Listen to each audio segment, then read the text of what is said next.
Hello and welcome to Season 2, Episode 23 of The Dive. I am Jat, joined by Zale on the other side of the table. And that's not Kobe. Nope. It's Phreak. New and improved, less hair, worse at League of Legends, more opinionated. Let's go. Where are the positives? You gotta at least give us one. Puns, and then people You're are like, here? oh, that's a negative. More opinionated is technically better for a show such as this. Exactly. Okay. Yeah, Okay. I'm going hard. Yeah, On yeah. every topic, I'm taking a firm stance. No matter what. No matter what, I'll take a firm stance. Even if you have no basis Yes. for that. Half Exactly. full or half empty? A glass. Half full. Why? Because I think the default state of a glass is empty. Like, most glasses don't hold water or coffee or whatever. So you've Ooh. actively put liquid into it, which means you've half Hold filled it. water, kind of like your argument. Oh! Okay, let's get into it. Yeah, so we're going to start with global Now news. that everyone is tuned out. Yeah, we're going to start with global news as we usually do. We haven't talked about SKT in a while, and I think it's time to re-hit on this story. So essentially what's happened is Faker has been subbed out for, I believe, the last 6 matches. And in those 6 matches, they have gone 4-2 with Pirean. Most recently last night, actually losing to the Phreak of Phreaks 1-2 in that best of 3. But it's more about kind of having the conversation of what SKT is doing. Because at first, people were completely against the idea. They were saying, what are you doing, SKT? There's no way you're ever going to do anything now. But now that they've started winning with them, people are kind of finding reasons why it could be good. So one of the things that SKT has said is that the team plays differently with Faker in, and they wanted to see how the team plays with a different style of mid laner in Pirean, who's not as aggressive and isn't as demanding in lane. And then there was a Reddit thread that talked about this thing called the Ewing theory. And this is something that I was fairly familiar with because I used to read Bill Simmons years ago. And this is a story essentially about the New York Knicks when Patrick Ewing was their best player. He was a center, and he was one of the best players in basketball. So they were actually the 8th seed heading into the playoffs, which is the lowest seed you can have going into a playoff. And he got injured. So people think, okay, they're already not good, and they just lost one of the best players in the NBA. Surely they're terrible. But what ended up happening is the team went on what you could honestly now call a miracle run and won a bunch of series in the playoffs before eventually losing right at the end. Yeah. And the theory then becomes, well, okay, Patrick Ewing is a good player, but in fact, the rest of the team is pretty good too. They were just never able to play the way that would exemplify their skills. So the Knicks started playing a lot more up-tempo. They started shooting more threes. They played a smaller lineup because they didn't have this guy taking the majority of their offensive touches, even if he can still be a really good player. So people have tried to apply that to Faker for this Ewing theory of saying Pirean allows the other guys to actually shine. So what do you think about this whole situation?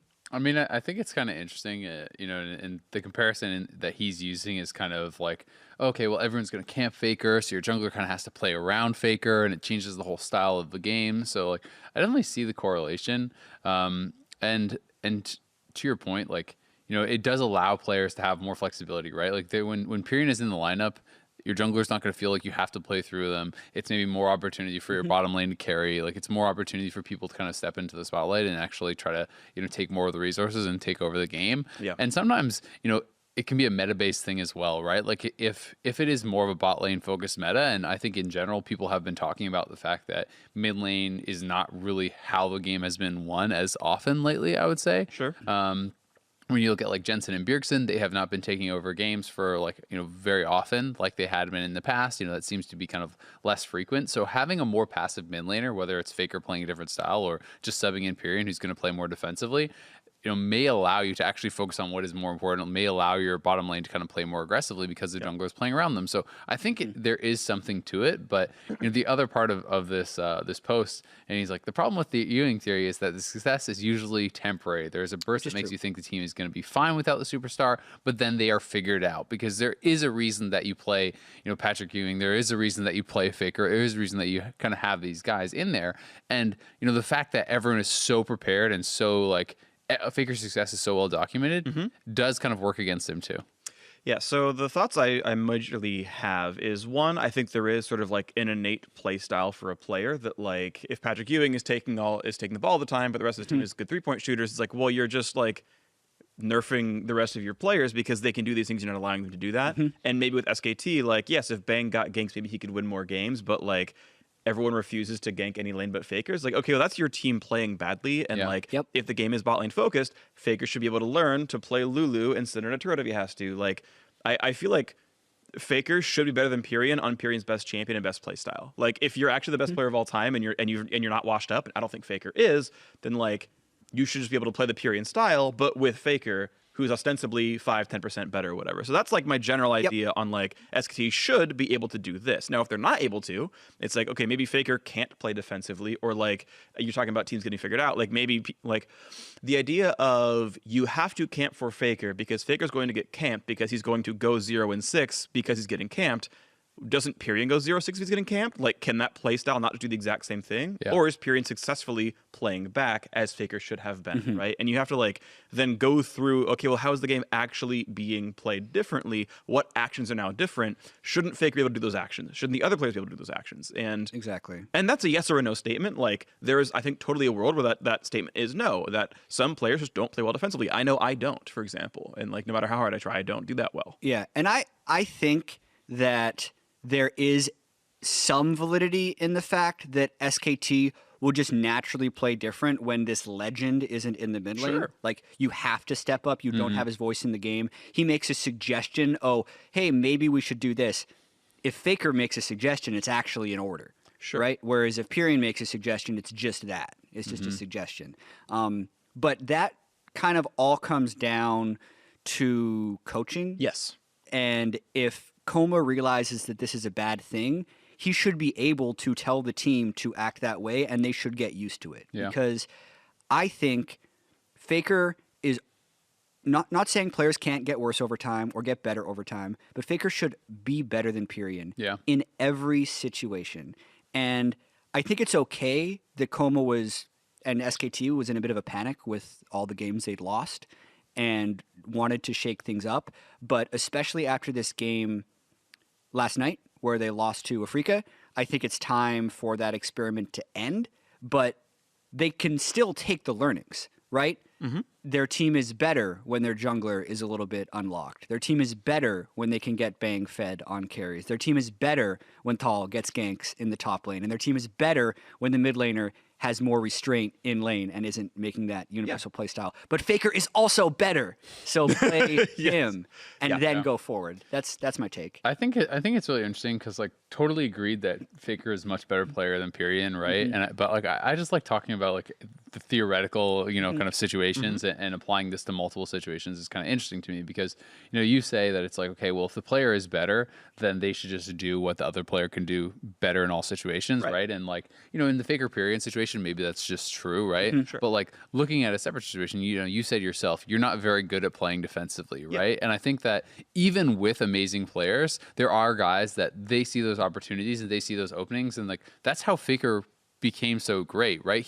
It was always about Faker punishes you for every tiny little mistake. He gets more advantages in mid lane. He draws all that pressure, but then he avoids it and he's still getting kills. He still is relevant, right? He's still doing all these things. Sure. And so it can be very hard to then just like turn that off, right? This is how I got all my success. This is how I became the greatest player in the history of like one of the most popular games of all time. Oh yeah. Right? Now don't do that. Now when you see that guy step too far and you're like, I got him. No. Just go into your turret and give up the CS, and that's something that's hard, I think, for people to turn off. And in those situations where, and this is again not specifically about this situation, because maybe Faker is going to do that, and maybe that's great.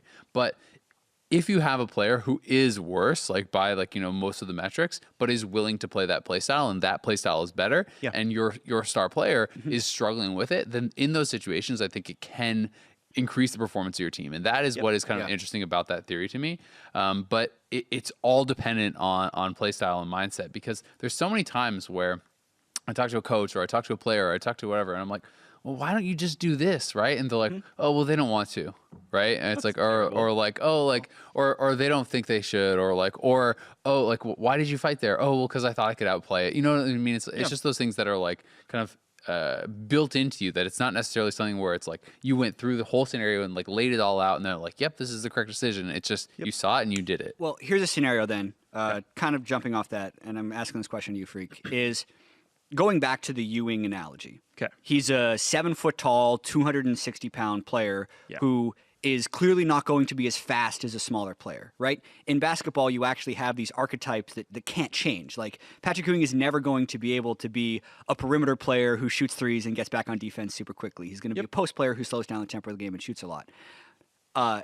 How much does that translate to a League of Legends player? Because we see it's a person with a mouse and keyboard, and theoretically, everything just channels through that. Sure. But the years of conditioning that Faker has put in to become the player that he is it comparable to like, oh, now he is this? We're just going to say now. Are he's you Patrick a Huni Ewing, or are you an Impact? Right. Or is he actually a super versatile player who can be a 6'2" point guard as well as a 7 foot tall center? Sure. I think if you are like and this is not actually saying it to Faker, like if you're the greatest of all time in a certain way, I think League of Legends. Yeah, I think you can do this. Like the example I use was the Samsung White 2014 Worlds run, where Pawn I felt like could play more styles than Faker, for example. I thought he was actually in that year the best mid laner in the world because he could do it all. He could actually do everything. And I thought like he had a really good run because I actually thought like he had that breadth to him.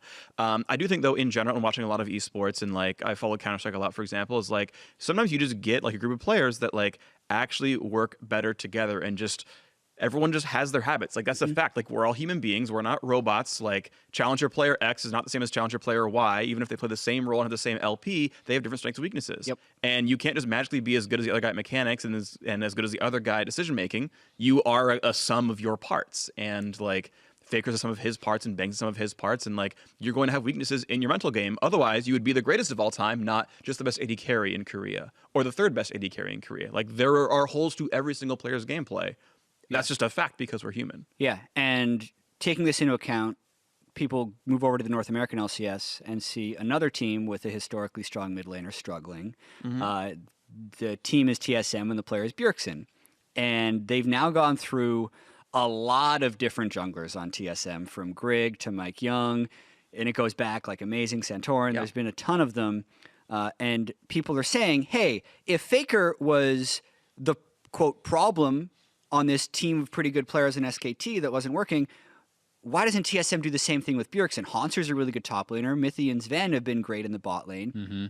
What should TSM just sub out Bjergsen? Let's discuss that theory and what you think about it. So first of all, I'd say no. I mean, I don't think that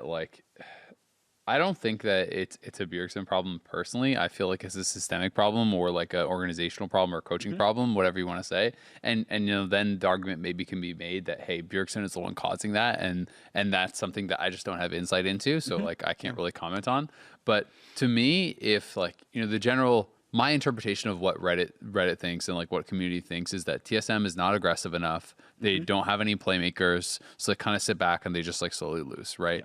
That is my impression of how people look at that team, and somewhat similar to how I look at the team at times too. And like I feel like that is then something that the coaches need to be able to fix, right? Where they need to be able to like build confidence in, like Mark was talking about on the desk, and there were issues with Curse where in scrims they just play against all these teams and they just wait for them to make a mistake, because in scrims people are playing fast and loose, and then they capitalize on those mistakes, they punish them, and then they win the game. But then on stage, those same mistakes aren't appearing, and people are playing more like, you know, high percentage plays, and then all of a sudden you need someone to be the aggressive guy to make those maybe more risky plays. Maybe it's the 60-40 or whatever it is. Those are the plays you have to be going for, and that's something that your coach needs to then retrain your team for. And that's what I feel like TSM needs, whether it should be Grig, whether it should be Haunter, whether it should be Mithy. I don't think it matters, but I do think you need that guy, and I think that the team needs to then go through that kind of relearning phase, rebuilding phase of maybe they lose a lot more scrims, maybe they lose more on stage, but you have to build that up because you can't just play 100% plays in League of Legends because they don't exist. Yeah, and also to go back to the other analogy about strengths and weaknesses, if TSM's weakness is playing too passively, is your substitute for Bjergsen going to work towards fixing that? Yeah. And the idea of SKT, if we're going to take the assumption that that is a decent experiment, Faker was too aggressive. They needed someone a little bit more passive so the other people could be more aggressive. TSM Golden Glue. I mean, it's too late now, but like you think about mid laners that are like LCS ready. Like Golden Glue's had a better summer split than Bjergsen. I'd be willing to suggest in his that, two games. He played more than 2 games. He played some bot lane and some mid. I could have Okay, because he 4. played I think the it whole was like 4 Keith games. group. I'll At look least. All right, you're I'll right. look it Like up. he It's like solo 6 killed some guy. Like I think he took out on Fevin or something. Like I think he legitimately has had a good like several group of games. And if you really need an aggressive player, I think Golden Glue is like, well, he's a resident, which you need because your entire bot lane's European. Not that Bjergsen's not, but he's a resident. I mean, that would be like the out of the box solution. Like, look, 6 he's ready, games. Sure. right? 6 games, 1 and 5. Sure, because I mean, what's Cloud9 this worth lost all like their Keith, games, yeah. etc. But and and Sven's going to keep throwing shade. Don't worry, that's fine. But Just keep going. I mean, Opinions. That's all I anyway, have. yeah. The point is, I agree, right? And it's Yeah. funny because TSM has had a habit of shaping their players into passive ones, like Santorin and Mike Young and all these other junglers they've had. Like Yeah. TSM's like, no, you're going to be a ward. You're going to be KDA king. It's a and you're gonna die Nidalee 0 Lee Sin guy, times. but now he's playing Sejuani every Yeah, game. well, he's playing Nidalee Lee Sin, but not ganking, right? Like that's what's happening. And now they have Greg, who actually like plays more of that style, like sort of natively. So they've even like pulled more of that out of the team, and like weirdly, it's now the worst they've ever been. Even though he actually fits that style more perfectly. Like Yeah. he's used to the more passive style ever so slightly. Yeah, and I mean, there's also a chance that he is too deferential to what Bjergsen wants. Sure. Grig dual queues with Bjergsen. He doesn't dual queue with Hanser. He doesn't dual queue with Mithy or Sven, Yeah. right? He's Bjergsen. And that could be bad, but I also just don't think that taking out Bjergsen and putting in a Blaze Olive fixes TSM's issues. Even if Bjergsen is partially to blame for the passivity, it's not the same situation, so I don't think TSM should even consider subbing up Bjergsen at this juncture. That's my opinion on it. At the end of the day, the org has to fix it. And if it's Bjergsen that's saying, no, don't gank. No, don't go for that play, then they need to drill that out of him. But he still has they still have a higher chance to win with this guy. He's the best player that's ever been in the North American LCS, I think. Like, most successful. Do you think he still is of the split though? Like I know he has Not been, the like, his split, ceiling no. is there. No, but I mean, has Faker been the best mid laner in Korea, right? It's like it's the parallel, right? I still think that Bjergsen is capable of that level. Do I think that Bjergsen is washed up? No. Do I think that Faker is washed up? No. Yeah. I don't. And I think that the team is not doing well, and it can be, whoever's fault it is. I think that Bjergsen with the right pieces around him, or Bjergsen with a team that is playing the proper way, however that is achieved, I think still can reach that super high level again. I guess the thought I bring up then to like stay on this one is like 2014 SKT didn't even make Worlds. Wouldn't you have liked a Pirean that split or like that year, right? Like, Yeah. like you can be the best player, but like, hey, if you're having a slump or like the best way to play the game doesn't suit your native play style, like I don't even know if that was true in 2014. There might have been other reasons. I don't remember SKT's trajectory that well. They, but like, after 2014, essentially got rid of everyone yeah. except for Faker and Yeah, Bengi. and hey, maybe everyone else was the problem, right? Yeah. Like I'm not saying like yes. So do you think every TSM team should has sub problems. Bjergsen out? I think they need to find the quickest way to change their play style, and if it actually is Bjergsen can't be top fast enough, right? Like you must make playoffs, or you're not. You have no Right. postseason. And I think whatever the fastest way is, yes. Yeah, I think that's true. If the fastest way to change their playstyle was to take out Bjergsen and find a different leader who could fix their issues, then yeah. Yeah. And it also just adds more issues, right? It's like, what is your goal? Is your goal as TSM to scrape into 6th place with a Blaze Olive as your mid laner and then just like lose in the playoffs, or like, or maybe theoretically you get to Worlds somehow or whatever with a Blaze Olive? Like, is he the guy who is going to stand up to to these incredible mid laners internationally, right? Like, is he the guy that brings TSM their international success? I would say no. No, I don't. I don't think he's going to handle. But neither is Pirean for SKT, in my opinion. And that's why but I also don't agree with them doing that long term, right? Like, and again, it just comes down into goals, right? Like, is your goal to just get like the most amount of wins possible right now, and maybe that I think 100% yes in every split ever.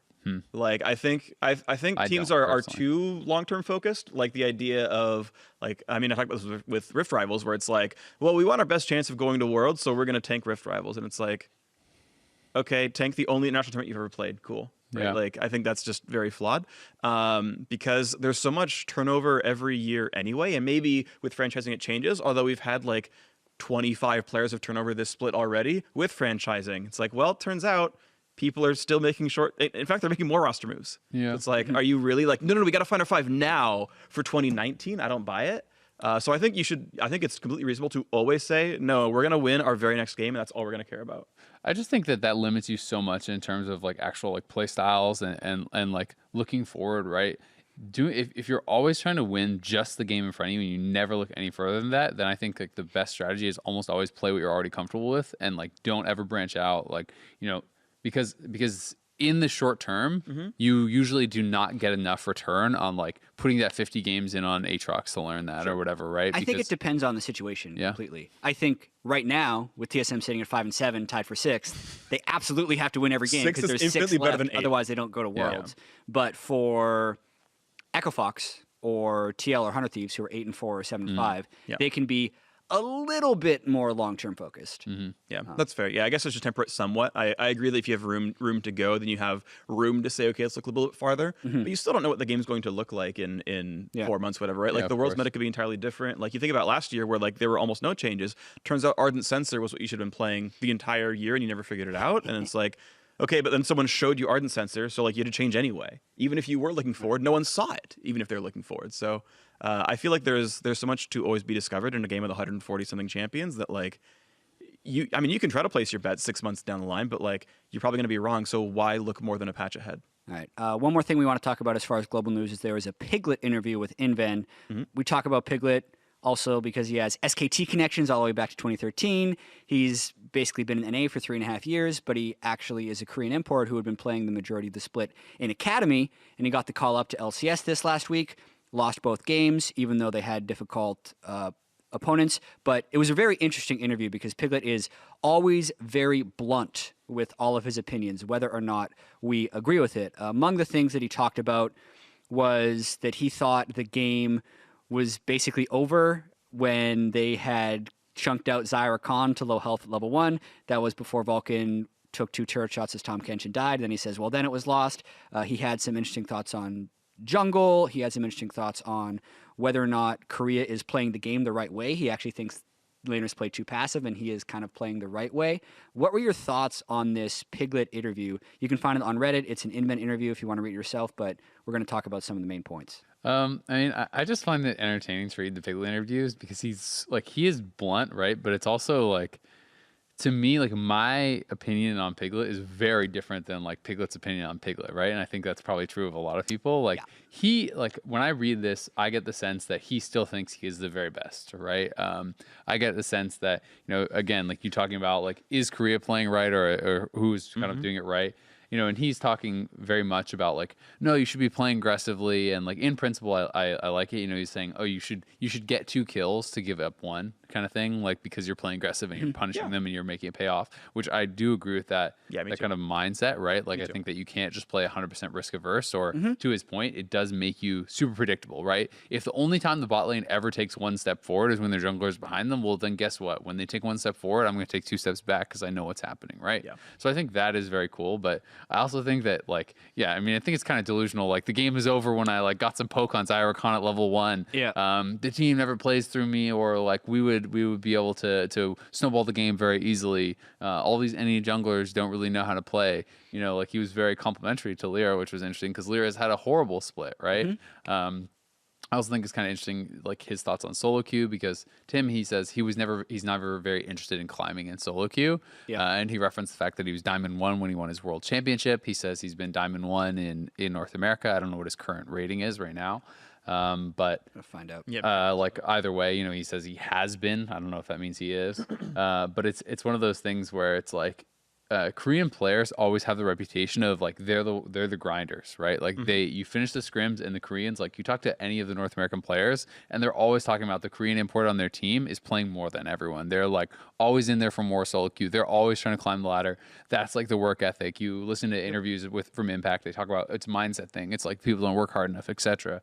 And to hear Piglet say that he doesn't actually think that solo queue really matters that much, and isn't really linked to your prowess in professional play was kind of interesting to me, because Even though he is a grinder. Yeah. Like I know when I talked to Mark, Piglet played more solo queue than anyone else on the team and worked I guess harder. he just doesn't think he he just needs to didn't climb. He felt like he didn't need to climb. That's Two thoughts on that real quick, actually. So one, I actually wish people use solo queue more to practice and test the waters. I think plenty of players do this a little bit. Like I looked at Doublelift's match history recently, and like he had some Vayne games, some Draven games. He played some mages. Like he actually kind of played a fair bit of variety out there. And I think he's starting to learn Quinn as well, seeing Sneaky play it. And I think that's like what you should be doing is like, hey, this champion seems good. Let me get reps on it, feel comfortable. Maybe I'll bring it in scrims, in a day or two. I think it's really, really smart. I think also like for a lot of the Korean imports, like it can be really lonely. Like You know, sometimes you maybe don't feel comfortable speaking English. Sometimes maybe you're the only Korean player on your team.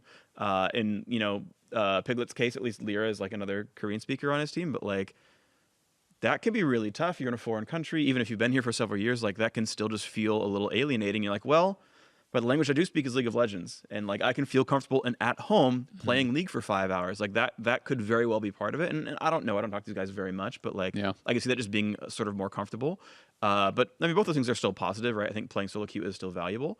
But yeah, you're not gonna like learn rotations playing solo queue against some like 200 LP master tier players. Yeah. He did also mention like the highlight of the big quote from the interview was the fact that someone in the off season had promised him something. During the interview, it basically sounded like someone in Korea had told him, "Yo, practice up, you'll get a tryout for this LCK team." And then it fell through. So he kind of missed the boat on all of the starter positions, signing an NA. Everyone already had 80 carries. All the Korean teams had their rosters full. So he feels like this is a little bit of a lost year. So I think that is a sad story. I don't think we can really speculate on it anymore because we don't know who the person is or any of those things. But to the other point, when I hear Piglet's answers, he is still 100% Piglet for all of the reasons he was good in the past and also all of the reasons he was bad in the past. Like, this guy is not a good teammate, in my opinion. Yeah. He always thinks he's the best player on the team. I've never really heard him truly acknowledge a mistake or a flaw. Like, even in this interview, when he said that, "Oh, I didn't call for the jungler's help. And it's because I have been told that I asked too much for the jungler's help in the past." He didn't say that, "Oh, I actually asked too much in the past and that was detrimental." No. In the past, he had the right idea, but his teammates couldn't handle being told the correct thing. Yeah. Right? It would be so frustrating to be on a team with him, in my opinion. Reading this as his teammate, I mean, like, He blamed his support yesterday's game, 100%. He blamed his jungle 100%. Exactly. He says, like, the opponent, Zyra Khan, had only half their health at level 1. I thought the game was already over at that point. They can't beat us in that situation. However, Volka was saving his flash and died. If he used it properly, Zai and Tom Kench would have exchanged flashes, so we would have the initiative, but the game went wrong after he died. You know, it's like... And that statement is fine because Vulcan completely misplayed, but it's just a series of those things where he never says... Like, for instance, in the game where he was playing on Ezreal, where he was 40 minutes in and he ran face-checked through fog, chasing a kill, and died to 4 people. Whose fault was that? Yeah. Oh, our jungler didn't have the appropriate vision, so I was forced to chase the kill. Like, that's the type of explanation I would expect. I mean, the Baron one is funny. He's like, in the late game, I told my teammates to not give up Baron. It's like, well, thank you. Like, congrats. Okay. Like, well, fuck. I thought I was supposed to do that, right? Shot calling, guys. Just like have perfect vision control. Yeah, just don't give up Baron. I want to split push bot. Don't let them crack the base. Yeah. We're gonna win. Yeah. But yeah, I mean, I think honesty, and I think that like that is good. But there's a certain level of like, there's a reason that people aren't this blunt in interviews, and it's because I think it's really bad for team morale. It's the same reason that like you don't want to trash your teammates publicly. Like even if I'm playing with Phreak and I know he's a boosted animal, right? And he's running it down for sure. You know, I should tell Phreak, hey, stop feeding so much, you know, instead of then going to the public, right? Because it's just like, as the teammate, you read that and it's going to feel so bad, right? Like it's hard to then not have tension between those players. It's hard to then have that trust still there, I feel like. So that's really kind of the downside of that. Any thoughts before we move on to patch 8.15, Phreak? The real quick thought about him, like, oh, dude, I think Lyra's super good.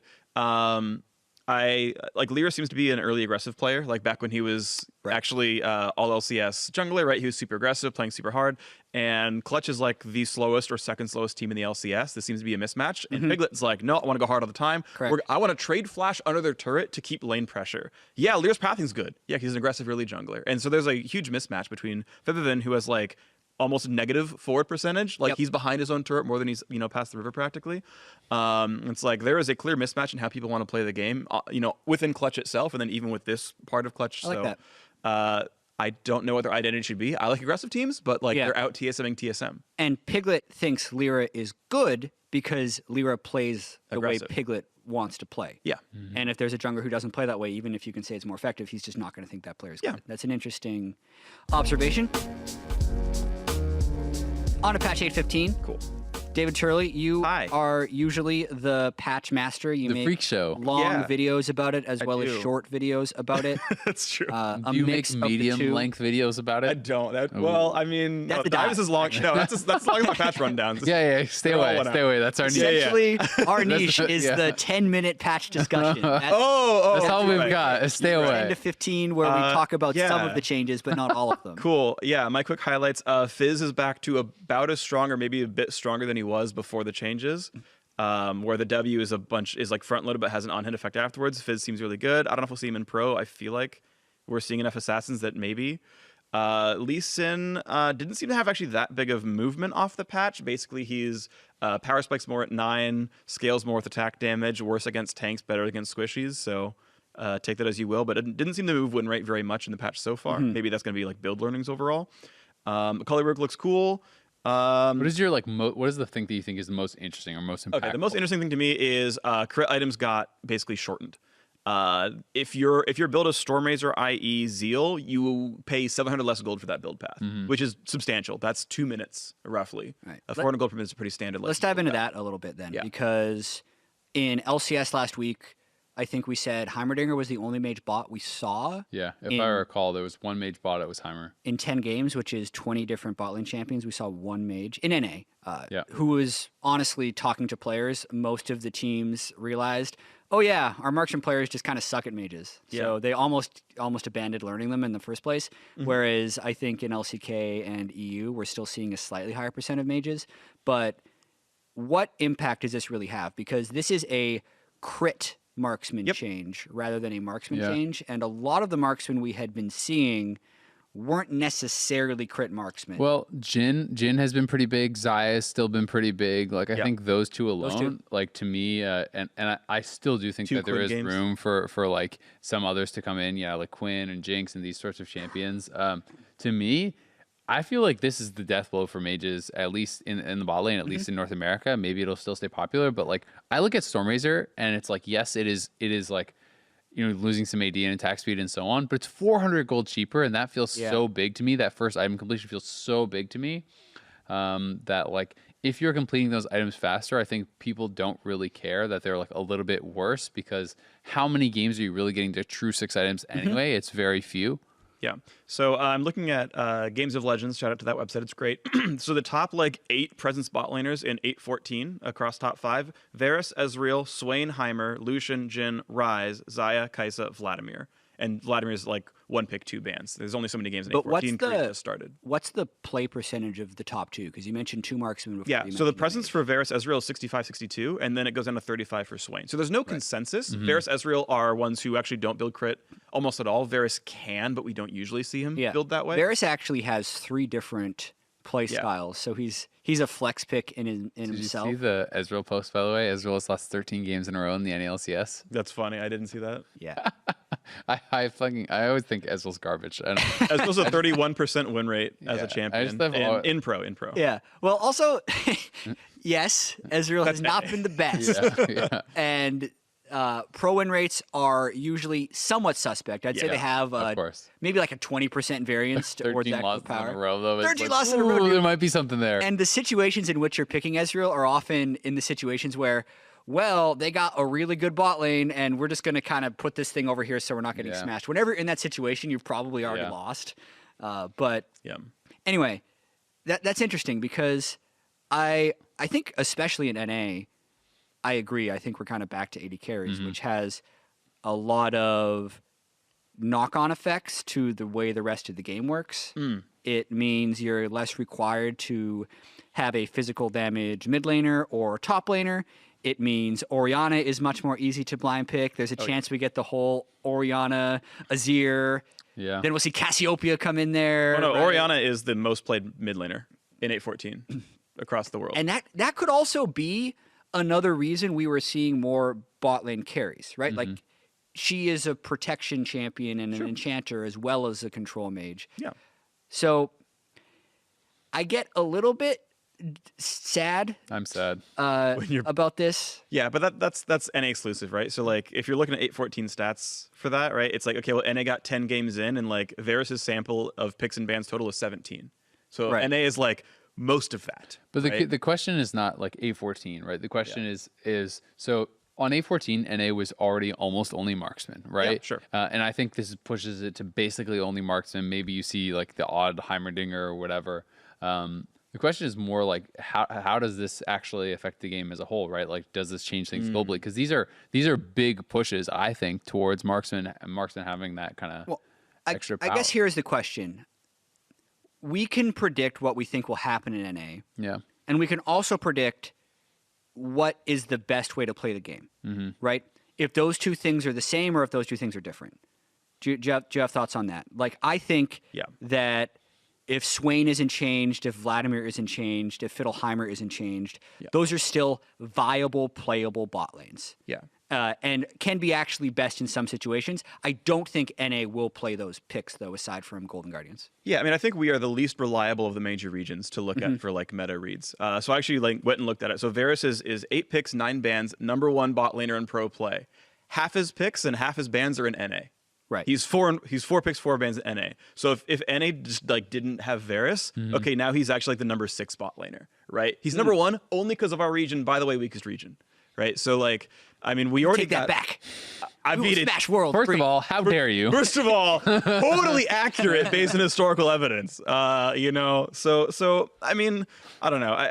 I'm always like pretty quick to malign players for like not doing things correctly because I think whatever, it's hard to do things correctly, but like we're clearly super hard on Varus right now as a region, and that's like biasing worldwide stats. Be like, oh yes, the #1 champion's Varus. Well, #1 in NA, and he's like there and everywhere else. So I don't know. I think mages are clearly still viable, right? I think it's clearly still fine. I don't even think funneling's dead, but people think it is. Like, I don't know how much people have tried to funnel. Maybe it actually is. You and have to it's pinned a little funnel bit. completely differently. You can't Yeah. do the old funnel, but the idea of 2 smites gold sharing, and then if you have Monster Hunter, you are now the jungler, and if you don't have Monster Hunter, you are the laner until you complete your jungle item, in which case all bets are off. Yeah, maybe that would so. be like the new way of funneling. Yeah, and I wonder, like, maybe by Worlds, you know, we figure that out overall. But I mean, I'm down if you want to go practice that. dude, I'm We can down experiment for to sure. that. Every week he's trying to recruit people. He's gonna play a Dude, moo. I love your 5 pick. Let's do something weird stuff. I'm totally down, chat. Yeah. So yeah, I mean, my general read though is I think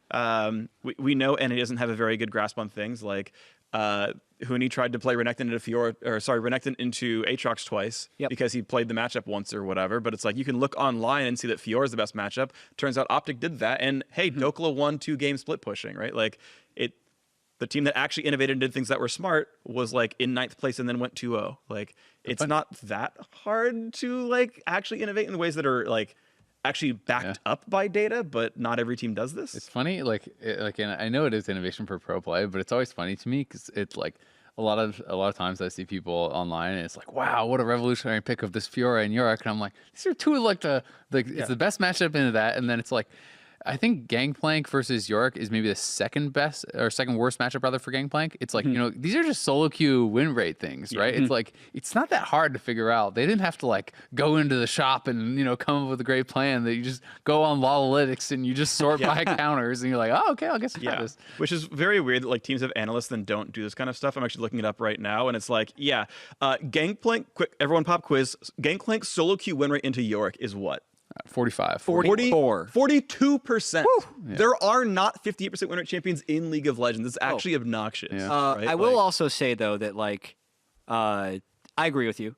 Thanks. Different in pro But play, of course. to couch the statement a little bit, there, like for instance, Gangplank recently in pro has become a lane bully, and that's because people are taking either Kleptomancy or Grasp, but then they're specifically taking Corrupting Potion, Time Work Tonic, and Biscuits, and they just run at you, and they press Q, and then they auto attack you. And because they have like 85 potions that have bonus effectiveness, they actually push you out of lane and then get rich. So like Gangplank into Mundo, Gangplank into a lot of other matchups is now a lane bully. It's not necessarily true against York, and York has his own set of styles. We're actually planning a segment on Countdown that I'm going to spoil a little bit here about solo queue picks and maybe why we're seeing more of them in pro and why we didn't see them in pro in the past. And this is pro play always has roles and responsibilities for each position. Yeah.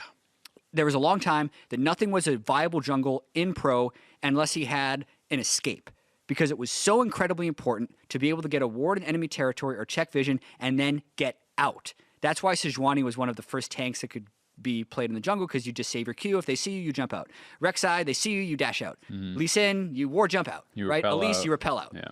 All those things were true. So a jungler had to be so overloaded like Xin Zhao if you ever wanted to see him in pro, because well, he's got an in but not an out.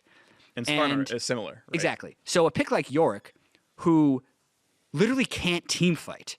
He can be as strong as you want in these 1v1s, but unless he's last hit enough minions with his Q to get his ghouls out so he can actually do maximum damage and he can get his main out in the side lane, he is the most extreme version of a split pusher. Yeah. The rest of your team needs to redecide the way they want to play the game in order to see this pick, which is why I think there's a large barrier for solo queue picks to be seen in pro. Same thing with Quinn, same thing with Yorick. I do think that this split, because there has been more experimentation with Mage's bot and people have kind of unlocked their role understanding of the game, we're more likely to see those picks. But I think that's why we haven't seen Yorick as a counter to the GP until recently. I think Yorick is also, like you said, the most extreme version, right? But I also think that there's lots of picks that are like more plug and play. You know what I mean? It's like, is Kled, Aurelia, or Camille? Well, not exactly, but like, can it kind of fit in the same group? Well, kind of, right? You know, like, so it's like, well, it turns out you can kind of actually just play this mid or top or whatever, and it's probably fine, but maybe has some better matchups. So I think that there is, you know, more opportunities where, like, you know, there's champions that aren't popular in pro, but you know, even Worlds last year, where people said Caitlyn couldn't work, right? Caitlyn has been in pro so many times, but people, just because it was Ardent Sensor meta, and it's like, no, you have to play hyperscaling, you have to play for late game, right? Like, people just like kind of write a lot of these things off. But anyway, the other thing I wanted to talk about a bit for A15 was actually the support item cost changes. I actually think it's pretty big. So essentially, just supports are going to start with one less potion. My immediate assumption when I read that is, oh my god, mage supports are back. Like, you know, like, when you think about the Braum and the Tahm Kench and the Alistar and these guys, for them it's about withstanding the poke and then being able to, when your jungler comes or whatever, you pull off the all-in. So to me, this makes Brand, Zyra, like Karma, you know, all these sorts of like pokey champions, even like Vel'Koz support and these sorts of things, so much better, because you just have 150 less health essentially to work with in lane thanks to that potion. Like, that makes it so much easier to hit that threshold where they're then forced to take a bad base or forced to like, you know, get poked off the turret or maybe even just dove or whatever. So I think that, like, despite, you know, whether there's going to be big swings in win rates, probably not, because I feel like looking this at stuff online, it's like not anywhere. Exactly. Like, I feel like usually this stuff doesn't show up that much in solo queue because people do not execute on advantages as much, and there's too many other mistakes. In pro, I feel like that should really bump up the priority of poke bot, and that's something that I'm going to be interested to see if that kind of comes through. Yeah, I actually totally agree with that. The other way that I can see that going is the supports just take biscuit delivery. Yeah, right. Sure. And you obviously lose that because you're not able to take another rune. But I have a side theory that biscuit delivery is actually a little bit OP in pro, because everything's about uptime and staying in lane, and that's why we see teleports. And if you just biscuit through the poke, then sweet, you're good. You still get to play tank. You still get to play your engage. But I think that's a more impactful change than a lot of people are giving it credit for. Yeah, I agree. Uptime's a really big deal. It's interesting because this is something that Azale was looking at a while ago, which is like Ignite and Ghost and stuff is like way higher win rate top lane on most top laners than Teleport is, and like substantially so. And that was before the Teleport nerf. Yeah, it was before it got nerfed by another 20% of its cooldown. Yeah. So my theory that I build predictioned was we'll start to see it in solo queue like by the end of the year, before Worlds, and then that might trickle into pro by the end, where it's like, actually it's so abusive being Ghost Darius that you can't CS literally ever. It's worth being able to TP bot once in a while.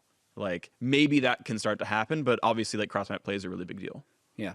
Ready to move on? We used to be in a world in pro where like you would run Ignite top, and it was like only Shen would global. Yeah. We also lived in a pro where Tarek Garen was the best true. bot lane ever. Yeah. Then people realized, bring it back, baby. Bring it back. Time to move on to North American LCS. We've had a year's worth of parity, and every game feels like an upset. Yet finally, we have an 8-4 team against another 8-4 team, the two teams that are in first, playing each other right off the bat to give us a clear first place team. Team Liquid's 8-4, 100 Thieves 8-4. They met in the finals last year. They're first place again. Who will win? I lost the energy on the end there, but it's still an 100 exciting Thieves point. will win. All right. I told you I'd go What do you for think about the matchup? strong statements. I think it's a very interesting matchup, right? I think 100 Thieves are back on form. I think we were all very worried, or a lot of people were worried that if Funnel's gone, they couldn't win because they were like 2-4 with non-Funnel and 4-0 with it. And then they won 2 games. And then they went 2-0, so now they're 50%. It also feels like Liquid's imploding. But they won 2 games last week. They did, but they're going to keep imploding, and it's going to get worse. Okay. So, yeah, I mean, I think Why? 100 Thieves, if you look at Twitter and Doublelift streams. So you're basically saying the relationship between Doublelift and Ole Is is deteriorating. too toxic for them to succeed on stage. I think if it doesn't bite them right now, like I still think they're pretty close, but like I can't imagine this team working well long term. And to be fair, like Yeah. I think there've been plenty of examples in sports of like teams that hate each other, but they win anyway. Yep. Like that totally exists. So like maybe I'm totally barking up the wrong tree because evidence has shown me otherwise, but I feel like it's close enough that like the relationship getting worse is going to make the team worse. Yeah, I mean, so just some examples of maybe the things like Ole had a tweet, when I give you criticism, you don't know how to take it. Laughy, crying face. How can you give me criticism to me? If you don't want to feel bad, don't make other people feel bad first. But then there's stuff like Doublelift streaming to 20,000 people, and his Tom Kench alts into the middle of the other team, and in chat, Doublelift says Ole, question mark, question mark. Yeah. Like, it's a joke, right? But It feels bad. there's some baggage Totally there. truth in there. Especially because I was watching the stream and he's like, "Oh, this guy's griefing," you know, like kind of like Yeah. playing it up about like how bad it was, and then he's like, "Ole," and you're just like, "Ooh," and like, yeah, like you said, it's kind of a joke, but those feel so bad because it's similar to the Piglet thing for me, where it's like, I do not believe that doesn't get back to LA, right? Mm-hmm. When there's 20,000 people watching, someone is clipping that out and sending it to LA. Someone is like linking it to him or whatever, right? Or maybe Ole's already watching the stream himself. but like either way, that just feels so bad. Yeah. And like you can like hate a person on your team or whatever, like on a friend level. You don't have to be best friends to do well. You know, like I've had teammates where we never really hung out outside the game, but as long as you can get along well inside the game. And that's the really important thing. It just has to like not cross that threshold, right? Like as long as you can be respectful of each other and like, and still have trust in each other. Yeah. But that's hard. But listen, I think Doublelift and Ole had one of their best weeks together last week. Yeah. That's true. So it is something that is clearly volatile. I don't necessarily think it will sink them. I do want to talk about 100 Thieves a little bit as well, though, because they are one of the least impressive, consistently good teams I've seen in a really long time. And I think recently I am starting to appreciate more what makes them good. And it is the fact that they don't really let you fight them ever. They just actually have a really good mid-game sense of getting vision, controlling vision, managing side waves, and only taking the fights that will be beneficial to them. The Oracle's Elixir, another really good stat site, specifically, my favorite stat on there is, I'm going to make sure Early I get game it and right, late game rating? is the early game rating and the late game rating. And essentially, Tim, the guy who runs this website, I've explained it a few times, has this formula that takes in all of the games from the summer split of all the regions he tracks. It's gold and Drakes at 15 minutes, and then kind of what percentage on average does this team win based on the average advantage that they have. Yeah. And then whatever isn't the early game rating compares to their win percentage and gives you their mid to late rating, which is, all right, well, how good is this team actually at closing out games? Yeah. Because if you're always a 90% win in the first 15 minutes, the highest your mid-late rating could be is 10 if you win 100% of your games, right? But 100 not Thieves, tested. Exactly. But 100 Thieves early game rating is 46, which means they are actually below average, because 50 would be average, 15 minutes into the game. But then their mid-late rating is 20.7, which means they're winning 20% more games than expected based on their post-15-minute play. So that is clearly where this team is the best. That's the best mid-late rating in the entire league. It's actually a very high mid-late rating, even when compared to other regions. For instance, CLG has the worst mid-late rating at negative 13. They're the best early game, but They get they're every down to first 6. blood, but they always lose. And that matters. And I think so often we're used to seeing this perception of League of Legends of if a team has an advantage and you play properly, you should always win. Therefore, the most important thing is getting that advantage in the first place. Even if we reference Piglet's interview at the start, we took Zyracon low at level 1. From that position, we should win. I hit 2 Qs on Ezra. The Right? game was over. And you can extend that argument to absurdity, Yeah. but there is very clearly things you have to execute and things you can do to stop to outsmart the team. And that's really where 100 Thieves shines. And it's interesting. Like, I think that's really cool that you bring that up and that it is actually tracked somewhat, because that is also like explains a lot of why when you watch them it doesn't feel super impressive, because it's not like there's all these sick outplays and they're just killing everyone, or they're just like closing the game so fast. But that is a skill that doesn't, I don't think, translate super well to the viewing experience, right? As far as like it's hard to appreciate. You're just like, well, they just kind of don't fight, right? But if that is actually your objective, only taking advantageous fights, always knowing where the other people are, like, not only do you have to have really good vision, but you have to have, I feel, very, very good intuition and understanding of where they could be, where they might be, like, and playing very well around that. Because, like, as someone who loves to split push and loves playing, like, you know, like side lane, high farm style stuff, I've played a bajillion games where it's like, all we have to do is like not get caught, and like, you know, I'm 150 CS up on Kale or whatever, right? But it's like, the amount of times that the team then gets caught,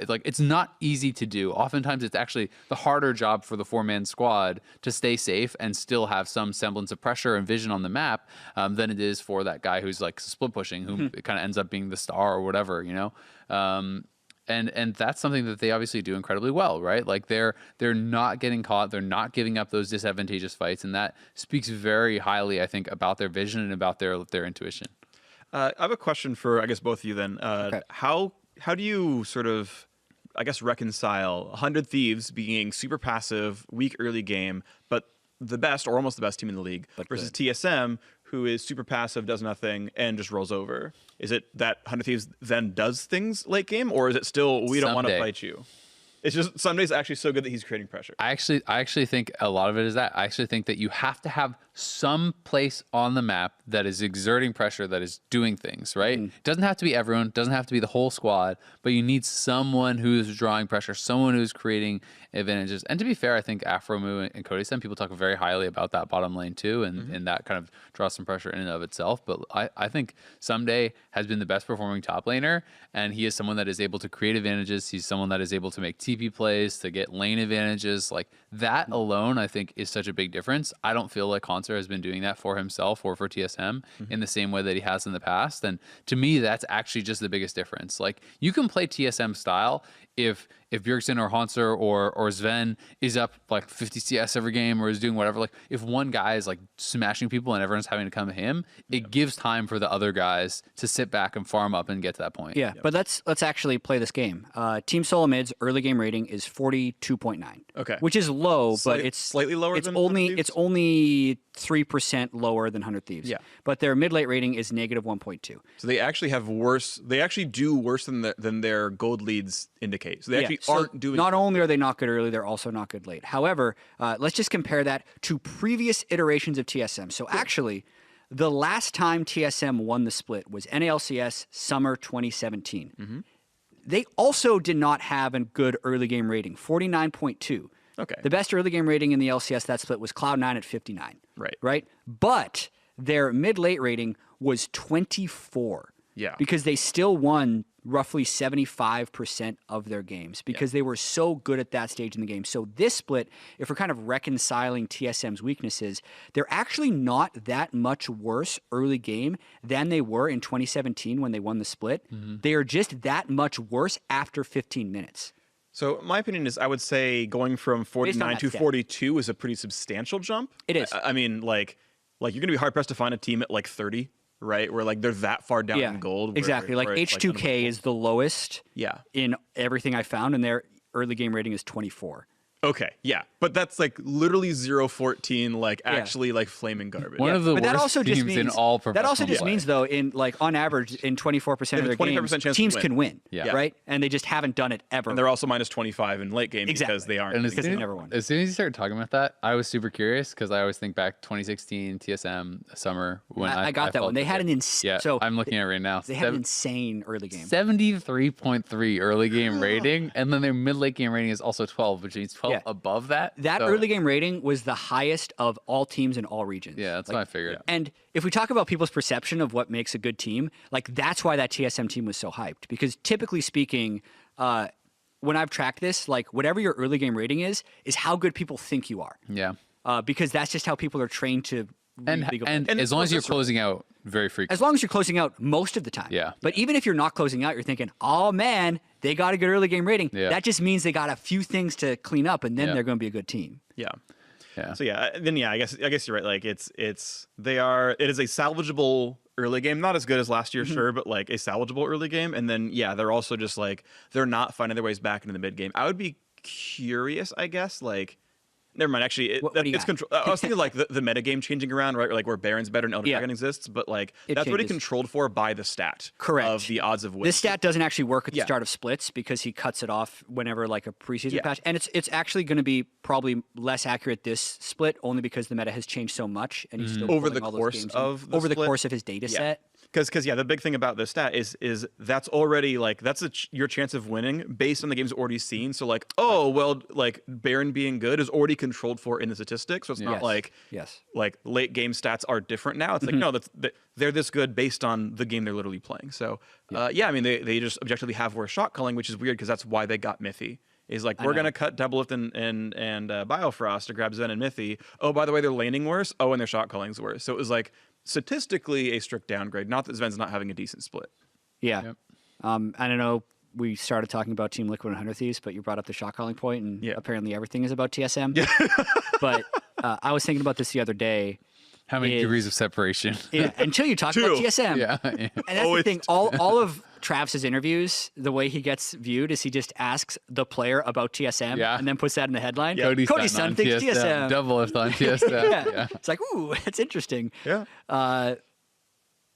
Thinking about players' strengths and weaknesses, Mithy has always played with a mid laner who is very aggressive and initiates freely, from Peke to Perks.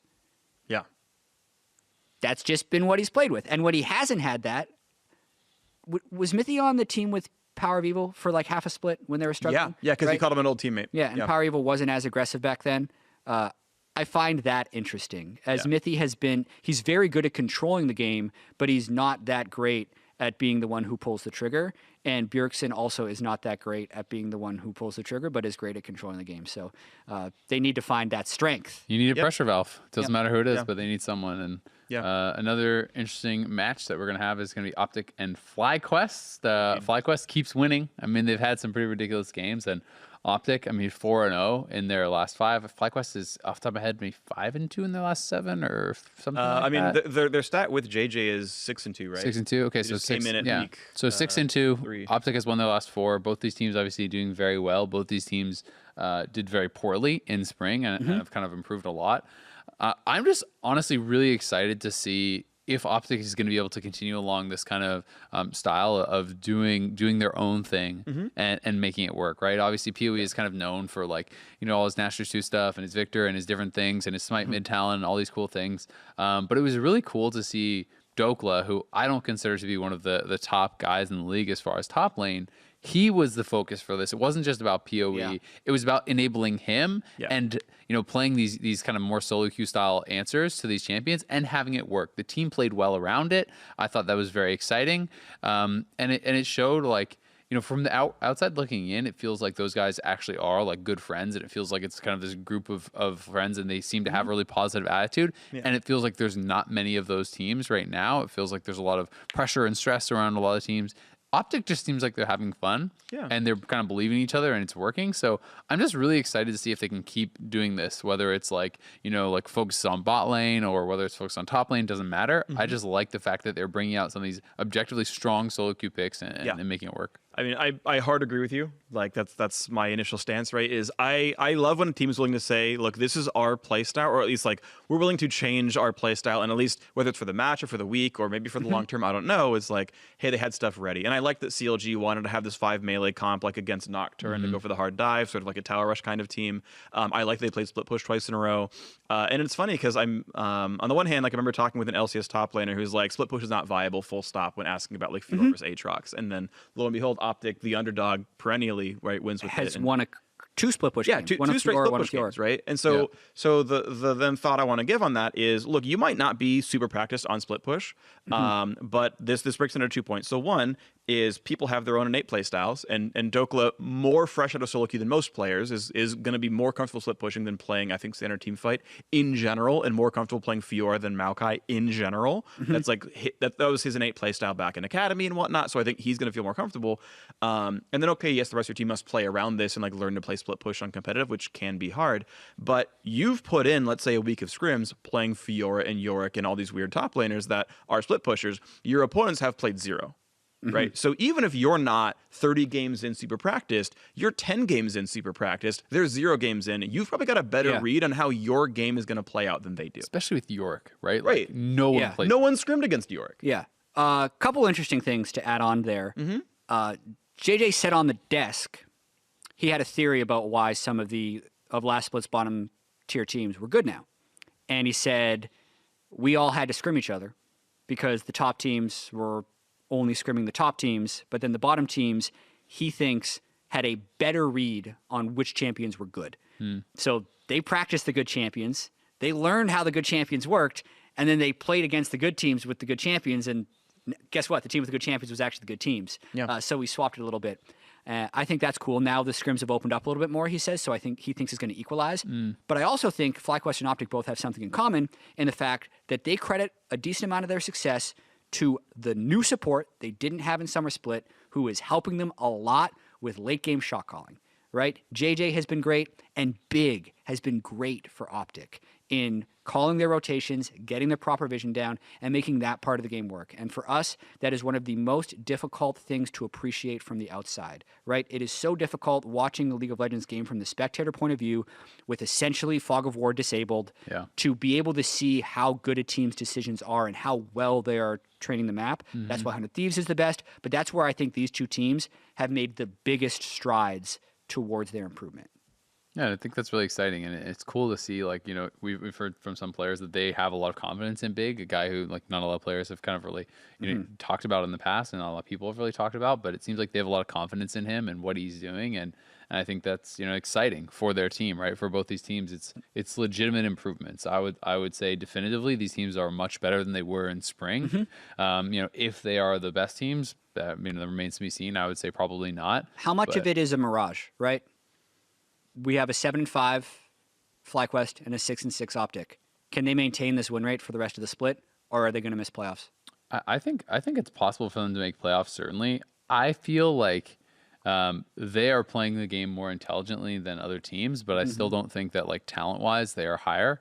So like that is where it becomes tough, right? Because it's like, sweet, Dokla, you played Fiora and you played Yorick, like that was really cool. Your team played well around you, but like, can Huni still not just do that way better than him, right? And like I would say probably he can, right? And that is where it becomes tough, because like if you innovate, but someone then just does your strategy better than you, then like, well, it's exactly, it's easier to like pick up the Yorick than it is to like last hit perfectly and like, and play the map better and do all these things that are just like make a better player. Yeah, and that's up to the willingness. It's up to, is this actually an optimal strategy, or do they fluke into the win? Which you could say, and I'm not going to argue that too heavily. And then, okay, if it is optimal strategy, will the other teams learn it? Like, will Echo Fox start learning Yorick? And is Yorick the right answer when Gangplank is blind picked? And like, that's the new thing. That's a new innovation. Just like, I think it was a Phreak. It was like, oh, Ardent Sensor's good. And like, that got them some wins. And then everyone's like, you're right, Ardent Sensor's good. And then they didn't make Worlds. And then everyone played Ardent Sensor. And it's like, okay, well, we had our advantage for 2 weeks.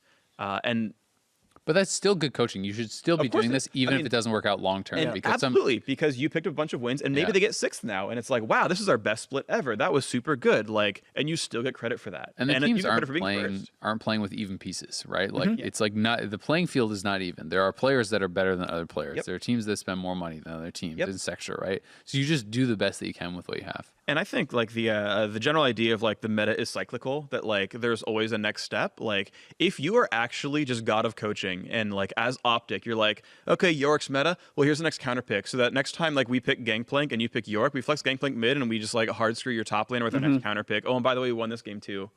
Like, oh, also Yep. we don't know how split push works because we did it I can last already week. tell you it. It's Kled. There you go, right? CLG knew. Yeah, he matches the split push and then he team fights. Yeah. Yay! And he's really good at starting it, right? And it's like, but also they had the head start. They've got their Yeah. extra week of scrims of knowing what split push looks like. So like, I think it is inconsistent but possible to stay ahead of the meta at all times. You have to then read if your opponent's going to keep up with you or not. But like, It's true. I think that's doable. Let's talk about Echo Fox a little bit because Cool. they had that huge trade deadline move where they switched out basically 3 players on the roster. They put Smoothie and Lost together in the bottom lane. They had DeMonte in the mid lane as usual. They looked amazing in one game, but then they lost the next game against Cloud9 in what was actually a Cloud9 comeback because Echo Fox had some of the early game advantages. Yeah. Personally, for Echo Fox, I have a lot of hope for this team. Me too. I think they have the potential to be the best team in the league. I also agree. But it requires some luck, and it requires the pieces to fit together. Huni and Dardoch are very strong personalities, and Smoothie has been told that he talks too much. If they can reconcile that, which is a big if, and if Huni can find a way to keep the good parts of Huni, but also not just be dead all the time so that Smoothie can actually shot call properly, they could be amazing. Yeah. It's going to be hard to do as well, though, because they're working with, even though they talk about the culture and the coaching structure, they've lost their coach. They're going with ThinkCard as the head coach. They're changing a lot with very little time. But we talked about this on the analyst desk as well. 9 games in a spring split, we had Dardoch, Huni, and Smoothie as MVP candidates, and now they have all of them on the same team. So Yeah. when you talk about talent, this team has talent. It's just going to be a matter of reconciling that talent, having Lost and DeMonte fit in that puzzle while looking pretty good. And then I actually think the sky's the limit for this team if they can pull that off. I think the most encouraging thing about this squad for me was that Smoothie and Lost actually looked good right from the word go. They were winning lanes in both games. Lost looked good individually. I thought Smoothie looked good individually, and that is something that very often I feel like bot lanes just don't click or take a really long time to get going. So like Huni was the worst player on Echo Fox this last weekend. Like he didn't have the best weekend, and they went 1-1 with brand new players, right? Like I think that Huni can get back to where he was. I think that Huni is extremely talented, and he is like that pressure valve that we talked about for kind of the other teams need. I think that he just goes too far with it sometimes. So if he can rein it back a little bit. It's also going to open up more space for him to be crazy aggressive if his bot lane is winning. If your bot lane is winning, then it's harder for the jungler to just blind walk up there and just punish you over and over and over. Because if he does, then your bot lane takes the turret. Then your bot lane does a dive. Then you get the dragon. And then those trades, it's not just Huni dying for nothing, it's Huni dying for something. And that's more okay. So I'm also very positive about this team. I just feel like their bot lane just got better. It feels like DeMonte has performed very well individually. I think this is a really good team. I think even their mid lane got better. I'm looking at stats for DeMonte. 6 games in, 50% first blood percentage. He has the highest goal difference at 10 of any player who wasn't being funneled. So like the people above him are like Wild Turtle, Huni, definitely an Altec. So he's above all mid laners in gold. And again, 6 games in, right? That's a decent number. Rift Rivals, he was really good too, though. Yeah, like I think he's legitimately a great mid laner, completely deserves starting the LCS. Like he's a resident, which is helpful for like compositions as well. Like this is a team with 3 winning lanes, or it can be 3 winning lanes. Smoothie, we know it can be a great shot caller. Huni's got that World Finals experience, MSI champion. Like this team, as you're mentioning, like can be super sick, and all the pieces really are there. All right, now that we've built them up, let's talk about teams that are tied for 6th. Yeah. Yeah, really quickly, just TSM, COG, and C9. I think this is one of the weird things about this split and why everything kind of feels off is the fact that you look at the popular teams of LCS history. Team Solo Mid, number 1. Arguably Cloud9, number 2. Yeah. And arguably COG, number 3. Yeah. They're all tied for 6th. So now you have like 80% plus of the league's teams that they identify with as fans are not that good. They're losing more than half their games. So everything feels topsy-turvy, and it's hard to find that team to root for. For a lot of people, it is going to be 100 Thieves, Team Liquid, or Echo Fox, or even FlyQuest because they're winning right now. But that's just kind of an aside that I was thinking about. I'm getting nervous for a bet. Cloud9's not looking so far away from playoffs. When Cloud9 was 1-5, and I told Azale, mainly because of their early game rating, by the way, that they were going to be able to pull it around. Yeah, they can't keep losing that badly. They're up to 5-7. They had some quality wins last week, but all of these teams are tied for 6th with Golden Guardians as well. Optic is the team in 5th, and then above that, you got teams at 7 and 5. So there's a lot of teams that are going to miss out here. Mm-hmm. Who do you think has the best chance of making it in going up from here on out? I mean, it feels like TSM. Like, it's funny because we talked about this last week, and Kobe initially was like, TSM's not going to make playoffs, and he's like, wait, no, just kidding, they're going to make playoffs. I take it back. But TSM has been on such a slide. They're 1-5, 1-6. Let me check. In their last, 1-5 in their last 6. Right, like this team has been on a very 4-2. Yeah, they are on a pretty heavy downward trend. Right, they're like on the opposite trajectory of C9 and stuff. Like CLG also feels like they're going very much downhill. TSM feels kind of mental boom to me. It feels like they're stuck in this rut, and it's a similar kind of repeating set of problems. There is like at this point in time, I feel like there is more hope for C9 because of their trajectory, because of like the recency of their good performances. That it makes you feel like, hey, they've maybe figured some more things out. Whereas TSM feels like they're struggling. Nothing's really changing that much unless they can really like have some sort of a shift. It feels hard to see them just like completely turning it around. Let's compare schedules just for the next week. Yeah. TSM plays Golden Guardians and Echo Fox. Okay. C9 plays Clutch Gaming and CLG, and CLG plays Echo Fox and C9. Yeah. So CLG to me has the hardest schedule with Echo Fox and C9. TSM also has got a tough one because they play Echo Fox also, but Golden Guardians. Golden Guardians is an opportunity. Yeah. A huge opportunity because that's a team they're directly tied with, and Echo Fox is above them. It's interesting you're like implying Cloud9's a better team than Golden Guardians. Not that I disagree, but like technically they're facing the same records. Because I think they're both playing Fox, right? In the same Surge. Cloud9 plays they play Clutch. That's why they have the easier schedule. Okay. Because Clutch is definitively in last. Well, and it's funny though. Like you're going through it, and you're like, oh, this team, and I'm like, that's pretty hard. That's pretty hard because the whole league doesn't really feel like there's any super easy. There are no teams, free wins. Yeah. Right. Like I'm just trying to think through my head, and I'm just like, because I'm looking at TSM, and I'm just looking at like, okay, who have they already played? Who have they still yet to play? But everyone has a lot of wins. Everyone is pretty close, right? Like. Even though you still like, because it's so drilled into us, TSM makes every finals. TSM always makes worlds. TSM is one of the top teams, right? Like it's always there in your head. Like you still think, oh, well, maybe they could kind of like, get it back or scrape in or whatever. But like, there's no easy wins. They're sitting in 6th. Certainly they can do it, but like just as likely they could not. Like this does not feel like an inevitable improvement for TSM as it has sometimes in the past when they've had a slow start. You're like, yeah, okay, well it's a slow start, but they're getting better every week. They're really learning. That individually they're still amazing. Bjergsen hasn't had amazing individual performances, I feel like, besides maybe the Talon game or something. Haunter has looked pretty average. Their bot lane, I think Sven has looked good individually, but like their bot lane as a whole has looked pretty average. Yeah. Phreak is kind of just there. It doesn't feel like this is an amazing team, and unless they can change something, easy enough for a TSM to miss playoffs. Yeah, and Bjergsen actually is one of the like slightly more positive parts of TSM. Like looking at laning stats, he's positive in all the metrics. Gold XP. He's certainly good, but compared to what you expect, this is a guy who was like a perennial MVP candidate or the actual MVP. He's got like 6 trophies or 5 or whatever, and like no one else has won 2 MVPs in NA, and Bjergsen's won 4. Yeah, and so he's a good mid laner. 4-time MVP is a good mid laner. It's like. Okay, that's not the same. And I remember this is something that I remember you guys on the analysis got flack for either last split or last year. You're like you made fun of Bjergsen or like maligned Bjergsen for like a fairly weak Xerath performance. And on Twitter it was like, you can't make fun of Bjergsen. He played everything literally perfectly. He's like, dude, he's the best mid laner of all time in North America. And he did pretty well. Yeah, he like, split that's not lane okay. with Keen. Congratulations. Yeah, that's not okay to his pedigree, right? Yeah. Like, so yeah, I mean, and that's part of why TSM won, right? Like, let's make sure we're aware of that. Is like Bjergsen was the actual sickest mid laner ever. Now he's a slightly above average mid laner. TSM will be worse if your star player is no longer the actual best. Yeah, and a bunch of other reasons. I want to Sure, talk about COG as well, because we talked about TSM a whole bunch. We keep coming back to that. Yeah. Done talking about TSM. They're not very good. At the end, we'll see what happens next week with them. But COG is also on a 4-game losing streak. Yeah. Right after everyone was super happy because they were 5-3, they wake up and they're 5-7. And a lot of the same problems from Spring Split are kind of happening again. They have some random deaths everywhere. They don't look that cohesive as a team. Mm-hmm. I think it's going to be difficult for them to reconcile that, especially because last split, their solution was giving Biofrost the keys.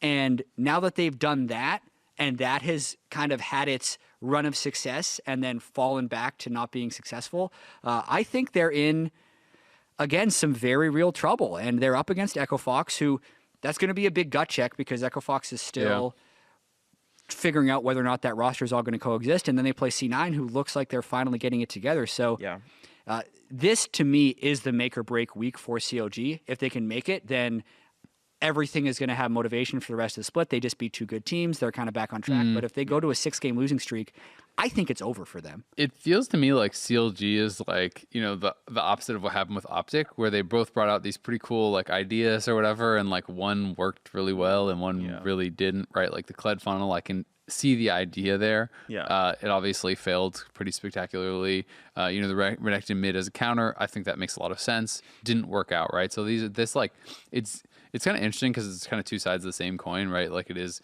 things that like maybe would be really good in solo queue, but it doesn't always work out, right? And it's important to also remember that it's like, at the end of the day, it's a percentages game, right? Like you talked about the GP versus Yorick thing, 58%, and that's like an astounding win rate for a champion, right? And you still lose 4 out of 10. Exactly, right? Like, and slightly more than that, and that is something that you have to remember. So even if the strategy is sound, and I don't really think the Kled one maybe was, but sure, it's not always going to work out, and there is some element of like randomness or whatever in each game too. But CLG again, it's like, it always feels like, I feel like mentality of the team is so important, and maintaining faith in each other. And it feels like so much with some of these teams, it starts to feel like they were so happy before. Like when you talk to Huhi when he was on NA LCS tonight, and some of these guys, like all their interviews feel so confident.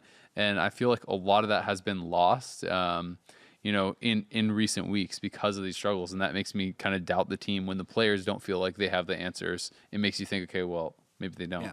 Final thoughts, Phreak, before I go to Twitter? I'm looking at the Optic wins, and they were against TSM, Cloud9, CLG, Guardians, so they beat all the 6th place teams, which, hey, that's their main competition. And they also got the there. 3 most popular teams in the history of North America. Sure, but it's to sort of give context to like, the Optic wins were good, but they were against wins that are teams that are now low in standings. And teams that are negative in win rate anyway. Correct. Right? That like even if they beat Optic, they would still be 50-50 at best. Whereas like the CLG losses, 100 Thieves and Team Liquid are 2 of those 4. The actual 2 best teams in the league. True. And again, some of those are because they won and lost those games. It makes sense. But like schedule is a thing.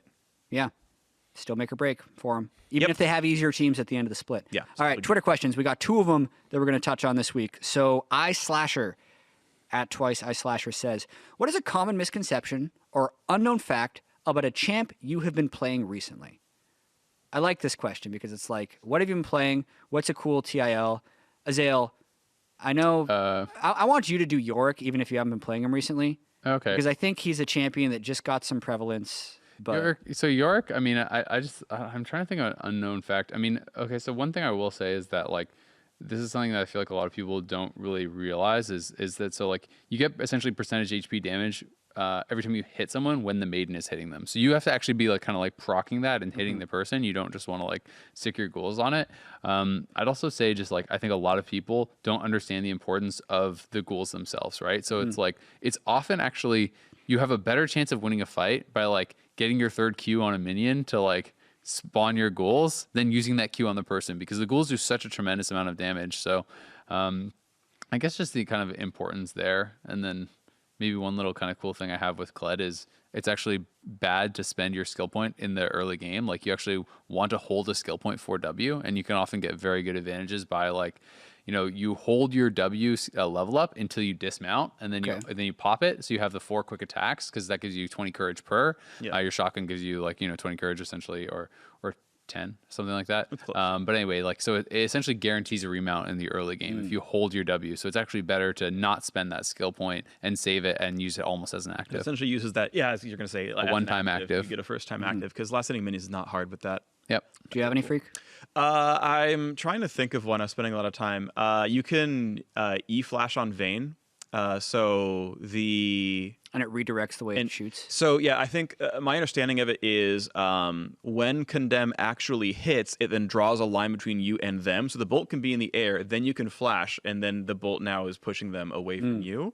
Or at the very, or maybe you have to cast it during the animation of prepping the spell. But either way, like going for big wall stuns because of E flash is pretty big. Because I've done a lot of like missed wall stuns by like casting E, and they're like, "Yep, I heard the animation, and like I heard you cast it, and now I'm gonna walk this way, and then out I go." But if you redirect it, you can kind of like hide the animation because your model's moving across the map at 400 units instantly. And then you'll usually get the wall stun. Yeah. I'm just, because I'm a one trick, I'm going to give you an Udyr thing. Hell yeah. It's not unknown or a misconception, but it's just something I see very few people do. If you're going to start Tiger, press Q when you're on the base, because then your first attack is going to apply Tiger, the dot, and then you're going to be able to press it again right away with full mana and with the cooldown up to essentially get 2 Tigers on your first camp. And also, if you want to clear with more health in the jungle, be clever with your turtle stance and keep track of where your stances are. So let's say you're a Tiger Udyr and it says a 2, which means essentially you'd have to hit twice more in order to get the dot. You should actually press turtle stance to get the shield, and then depending on how low you are, actually get your first auto for the % health heal, or then switch to your Tiger to get the damage from your Tiger right away. But the shield will persist and you will take less damage in the jungle. So if you have mana before every camp, actually just turtle as you're running through the jungle, then Tiger for the DPS, and you're going to stay at full health. So pretty just minor jungle optimizations, which make a big difference on Udyr. Cool. Next question. At Cryptosis, let's say that FlyQuest and a Phreak of Phreaks qualify for Worlds and go up against each other. As a play-by-play caster, Phreak, I want your answer. How would the casters go about casting Keen and Keen in the same game? A Phreak of Phreaks Keen is K-I-N, and then FlyQuest Keen is K-E-A-N-E. Yeah. How do you not make that extremely confusing for viewers? Hey, I got a better one on top of this one, and it's more likely. Sven and Sven. Sven Skaren and Sven? No. Team Liquid bring their sub top laner and go up against Griffin. So Viper Goes up against Viper. Yeah. And they're spelled one has a 1 instead of an I, and the other has an I. okay, right? fine. Because you actually can't have a name that is spelled exactly the same Okay, fair. as someone else in the pro player Yeah. database. I mean, either way, it's like, ooh, this is going to be really difficult. You probably, my first guess is I would call them Champion name. Exactly, by champion name. Once you're in a context where it's not obvious anymore, like, hey, Right. here's Team Liquid's roster, and it's like, we're gonna say his real name. No, we're gonna call him Viper. But yeah, I'd be like, hey, here's FlyQuest with their mid laner Keen, and then you're like, okay, well, I'm really excited to see what Keen can do this game. No, I'm really excited to see what Oriana can do this game. Yeah. Right? Although And you would have some fun. Be like, and Keen takes down Keen. Yeah, Yeah. whoa, yeah. I mean, of course you would, right? At least, of course, I would. At least they're not in the same lane. Yeah, that helps. Yeah. Good thing lane swamps aren't there. That'd be exciting. But yeah, I mean that's kind of the goal, right? Is you would immediately try to remove confusion by going champion name. And Phreak would make lots of puns. Of course I would, but that happens no matter What's a pun with Keen and Keen? Oh no, they're just keen to do stuff. what. Yeah, I mean, but like, Yeah. I mean. Ooh.